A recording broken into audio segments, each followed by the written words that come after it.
On est de retour dans le live TV Finance. La Bourse de Paris a ouvert il y a quelques minutes sur une note de vert. Pour en parler avec moi aujourd'hui en plateau, Antoine Quesada, formateur, trader et coach d'AQTS.fr. Bienvenue à vous Antoine. Merci.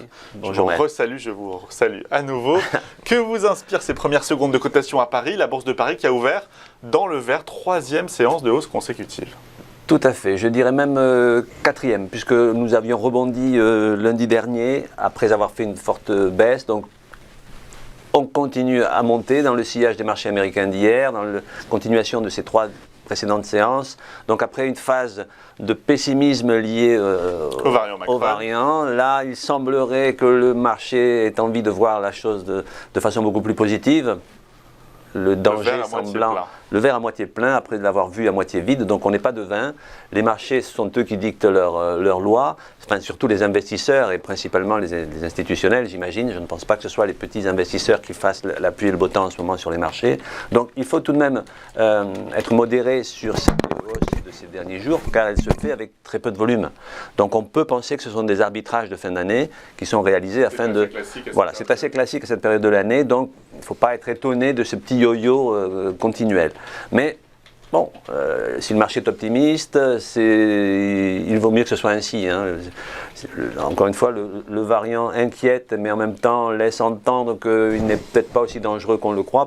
On aura peut-être une info contraire dans 48 heures, et à ce moment-là, les marchés feront le contraire. Que dire? Donc effectivement, graphiquement parlant, je ne peux qu'évoquer le fait que ces 3 derniers jours et donc la séance d'aujourd'hui sur ce rebond a permis au marché de refranchir ses moyennes mobiles à 50 unités de temps. Vous savez que sur du moyen long terme, être au-dessus de cette moyenne mobile que l'on voit ici en bleu ciel, c'est plutôt le signe d'une continuation de la hausse. J'évoquais il y a déjà quelques jours la fameuse divergence haussière cachée. Encore une fois, elle n'est pas plus cachée que les autres, mais c'est ainsi qu'on l'appelle, et que l'on voit ici matérialisé par un segment rouge qui passe sous la ligne des cours, qui est donc haussier, alors que sous l'indicateur, ce segment est baissier. Alors ce n'était pas une divergence de retournement, c'était juste cette divergence laissait entendre qu'il y avait encore un peu de potentiel haussier, ce qui s'est vérifié il y a déjà 10 jours, mais ça n'a pas empêché une baisse d'il y a une semaine. Donc bref, on est sur cette zone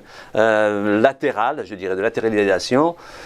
Il faut surtout éviter, si on est un petit investisseur, de ne pas vouloir suivre à tout prix ce qui se passe là depuis quelques jours, car les contre-pieds sont permanents et il faut se mettre à la place des gros investisseurs qui, eux, sont placés depuis très longtemps. Qu'est-ce qu'ils cherchent à faire s'ils veulent vendre? Ils veulent vendre au meilleur prix. Le meilleur prix étant le prix le plus haut possible. Donc leur intérêt, effectivement, c'est de pousser un petit peu le marché à monter, donnant envie aux petits investisseurs de suivre dans cette euphorie, entre guillemets, euphorie somme toute modérée, pour ensuite revendre. Donc le contre-pied, ces contre-pieds-là sont hyper dangereux pour les petits investisseurs. Donc soyons raisonnables, ne tombons pas dans l'euphorie, je parle des petits investisseurs, encore une fois. Et voilà, donc pour moi, il faut rester à l'écart de ce marché si on n'y est pas encore rentré. Donc, attendre que les choses s'éclaircissent pour de vrai. Et à ce moment-là, chercher des signaux acheteurs. Alors, pour le moment, qu'est-ce que l'on peut dire? Qu'il y a évidemment des résistances. Les résistances, la prochaine résistance à venir étant les 7104 points, qui correspond au plus haut du 8 décembre dernier, naturellement. Il est fort possible que sur ce niveau-là, si on vient à l'atteindre, donc là on est à plus 0,17 par rapport à l'ouverture qui était à plus 0,33, donc on réduit un petit peu l'avancée. Il est clair qu'on est sur des niveaux de résistance, sachant que tous les plus hauts précédents sont maintenant des résistances. Donc le plus significatif étant celui que je viens d'évoquer à 7104 points, record absolu. Non, il y en avait encore un autre. C'était 7183 le record absolu. Mais la première résistance serait ce niveau-là. Si on venait à la franchir, ce qui n'est pas impossible, puisqu'on voit bien que tout est possible en ce moment sur les marchés, nous aurions donc la résistance du 7183 points, donc le plus haut historique que nous avons atteint le 19 novembre dernier. Et si on vient à redescendre, on retrouverait ce support résistance qui est là matérialisé en pointillé bleu depuis déjà des mois, la zone des 6913, 6920 points, qui serait le premier support sur lequel on pourrait revenir se poser. Et si on venait à le casser, évidemment, on retrouverait le plus bas de ces 3 derniers jours sur la zone donc, des 6760 points. Vous remarquerez que j'utilise comme je l'ai dit toutes les semaines, les ratios de Fibonacci. Et ces ratios de Fibonacci qui sont ni plus ni moins que des retracements par rapport à la forte baisse qu'on avait connue depuis les plus hauts historiques. Et donc ces paliers que vous voyez sur la droite de l'écran en pointillé sont mes repères. Dans cette phase d'indécision, dans des phases critiques comme celle-là, ces niveaux-là permettent d'avoir des références et qui se vérifient. Donc ce n'est pas moi qui les ai inventés, ils sont très utilisés. Donc vous savez que plus un outil est utilisé et plus il a des chances de s'auto-réaliser puisqu'on réagit à ces niveaux-là. Donc vous remarquerez que sur la séance d'hier, en ouverture plutôt, on a ouvert sur les 61,8% de Fibonacci et on est repassé au-dessus.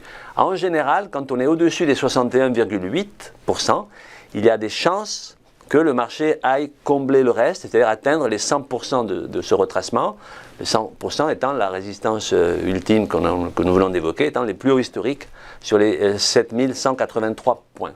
Mais nous n'en sommes pas là, il y a des chances que le marché coince un petit peu avant, et en tout cas ces jours-ci vont être hypersensibles, mais encore une fois avec peu de volume, donc méfiance. Dernière séance de l'année. On est entre l'optimisme et la prudence. Je ne sais pas si ça vous va. Merci beaucoup Antoine Quesada d'avoir été avec nous dans ce live. Trader, formateur et coach chez AQTS.fr. Bonne suite de séance à vous. À très vite sur TV Finance et puis bonne fête. Merci. C'est la dernière aujourd'hui, dernière de l'année sur TV Finance. Nouvelle page, nouvelle pause. On se retrouve juste après. On continue à vous donner ces clés pour vous positionner sur les marchés financiers. Le CAC 40 est toujours en hausse. Une hausse qui s'émousse un tout petit peu, plus 0,17% à cette heure. À tout de suite sur TV Finance.